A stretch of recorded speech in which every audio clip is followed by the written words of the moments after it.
Good morning everybody. It's Saturday morning and I'm down Ayres Quay / Deptford in Sunderland, formerly Bishopwearmouth. I'm just outside the King's Arms, lovely little pub. King's Arms, established 1834. And if you look up there, it's Beach Street, but also underneath it used to be called Ann Street. That's probably one of my favourite old street signs from the city. There used to be hundreds of these all across Monkwearmouth, Bishopwearmouth, Sunderland. There's still loads left. Some are painted over, some are destroyed, but I think they just add a little bit of class to that. The purpose of this visit, I'm going back to Sunderland's most hidden cemetery or burial ground, because it's often referred to as Ayres Quay Jewish Cemetery, Ayres Quay Burial Ground, sort of interchangeable. Sometimes it's just called Jews Burial Ground on old maps, but it was a cemetery because there was no church attached to it. So, as I said, it's probably the most hidden cemetery in the whole of Sunderland, apart from those ones which completely don't exist anymore. I did go inside it back in the summer, and I plan to come back in the winter when the undergrowth was a little bit lower. I did look in a few months ago, I think just before Christmas, but I didn't climb up inside. Just to give you an idea where we are, in the background there's the Stadium of Light, which is probably looks a lot closer than it is, but as the crow flies, or is it probably half a mile, but again that's across the other side of the river, so a lot more difficult to get to. Won't be when the new bridge is open, because you'll just be able to cross over from close to the old Walk site. So, as I said, this is Beach Street now. Over there, just to my left, that is B&Q, so it gives you some idea where we are. Just behind that fence is the old council tip where you used to come down. New one's up Pallion now. So a few years ago you would have struggled to get through here because it was so overgrown. Sick of this bloody weather. It's muddy, it's cold, it's dark, it's raining. Now the only thing is, you've got to climb up into here. You can't just walk in, and there's only one way in. I've got a bad back. I've got flu. At least I've got all my old muddy clothes, my old clothes on. So here we are. Look at that. That's the entrance. Now, I've never found the exact date it was opened. Some people mentioned 1770s, 1780s. It was definitely like the later 1700s. So as you can see, it's a bit of a dump. Look at that. I think this was down there was originally Crescent Row. Now, I've got to say, look, I'm 5'11". Well, I was told I'm 6 foot. Don't tell anyone. I'm trying to get up there without squashing my phone. And I've got my torch in my pocket, so I am going to have to... God, that is quite high, that. I'll give you a look inside there. First of all, before I put... Now, I am going to put the camera down, so bear with me a second.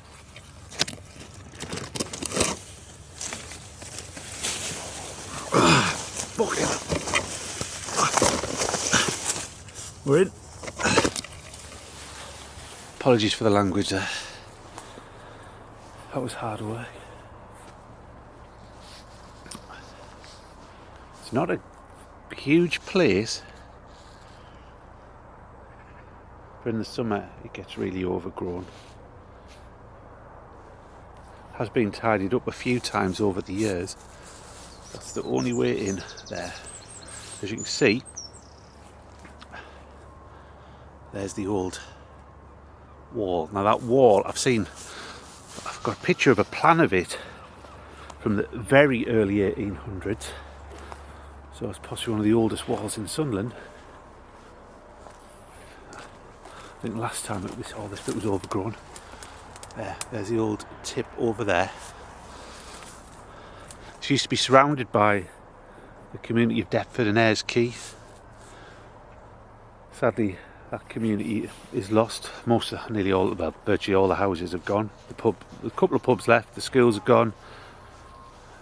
The old shops, the churches have all gone. There's thousands of people live down here.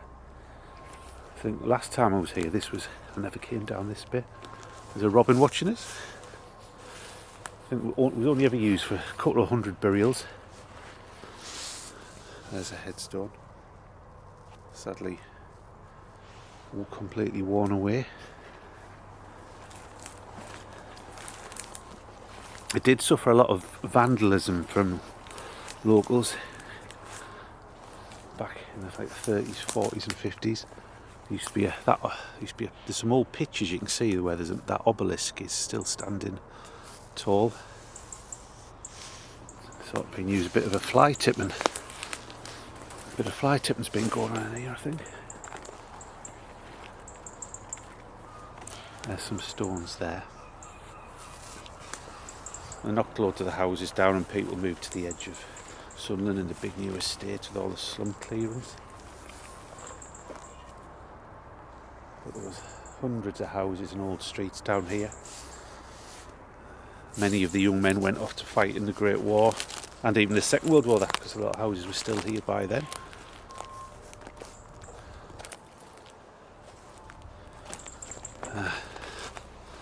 Look at that.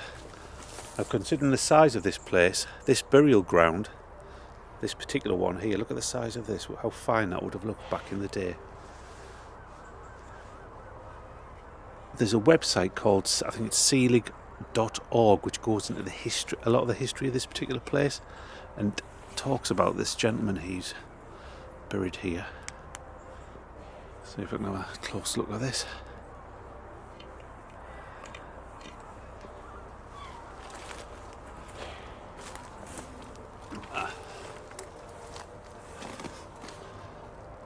This monument was erected by the children of David Jonasson of Usworth Hall, Durham, in memory of their beloved parent who died on the 25th of July 1839 in the 64th year of his age.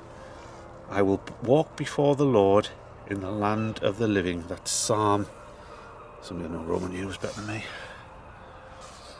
It's a grand plot.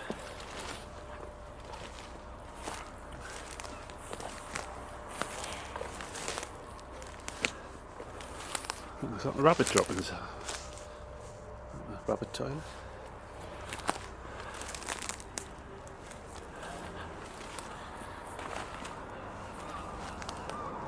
There would have been iron railings around that particular plot. Some headstones over here, we'll have a look at them.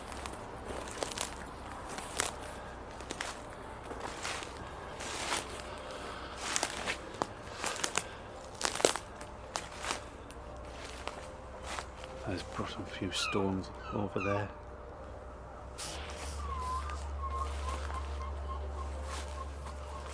That is a bit of Hebrew there. Leah Louisa Lee, widow of the late Aaron Levy Lee, who died. The 22nd month. There's another stone there.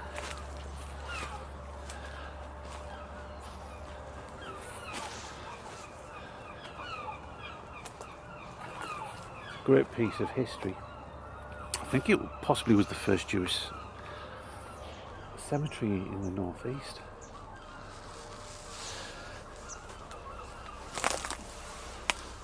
That one there. Some words on that.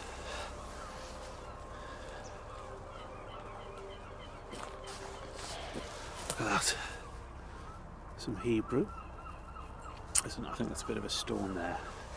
And then that one's gone away. It's amazing how this place is still here, just considering everything that's happened in the area. You think you have the railways going down to the States. You've had all these, look, there's factories surrounding it. You've got the tip, demolition. There's a power station just up the road.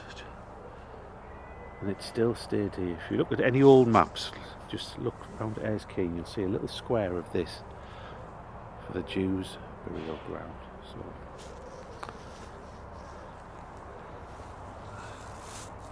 I think you'll agree it's a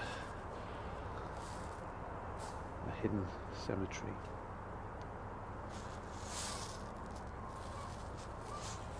Let's have a little walk around and I'll take some pictures.